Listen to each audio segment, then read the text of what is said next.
এই ব্রিজের লাগে আমরা খুব কষ্ট করতেছি।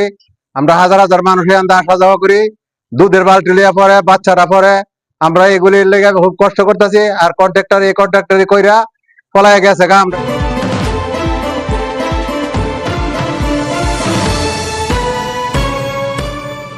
আপনারা দেখছেন নবীনগর নিউজ। ব্রাহ্মণবাড়িয়ার নবীনগর উপজেলার রসুল্লাবাদ ও শিকানিকা গ্রামের মাঝ দিয়ে বয়ে যাওয়া যমুনা নদীতে একটি সেতু না থাকায় দীর্ঘদিন ভোগান্তি পোহাচ্ছে 5টি ইউনিয়নের প্রায় অর্ধলক্ষাধিক মানুষ। স্থানীয়দের দীর্ঘদিনের দাবির পরিপ্রেক্ষিতে 2022 সালে স্থানীয় সরকার প্রকৌশল অধিদপ্তর LGEDর অধীনে যমুনা নদীর উপর 81 মিটার সেতু নির্মাণের জন্য 7 কোটি 15 লাখ টাকা বরাদ্দ দেয় সরকার।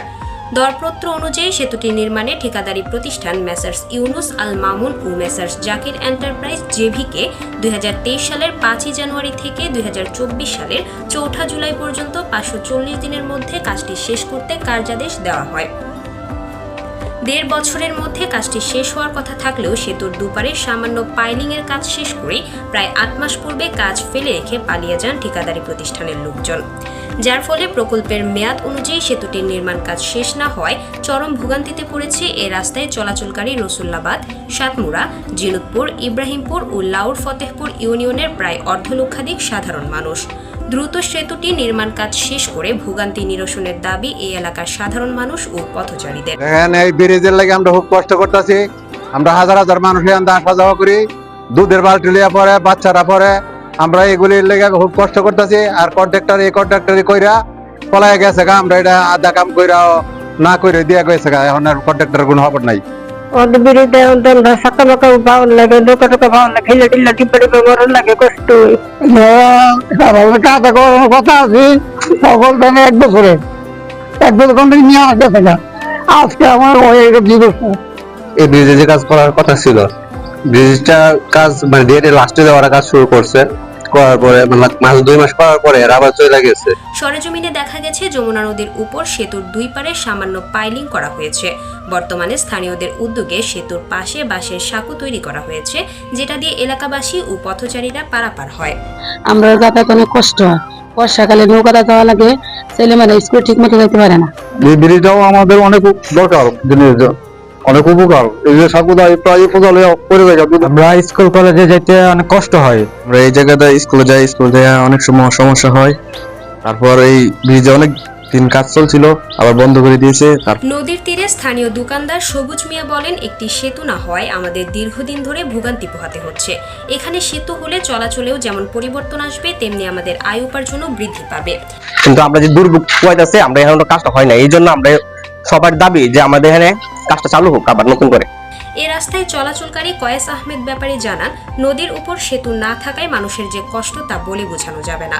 স্কুল কলেজে যাওয়ার সময় অনেক শিক্ষার্থী সাঁকো থেকে পড়ে গিয়ে দুর্ঘটনার শিকার হতে হয়। এই সেতুটি নির্মাণ হলে 5টি ইউনিয়নের প্রায় অর্ধলক্ষাধিক মানুষ খুব সহজে যাতায়াত করতে পারবে।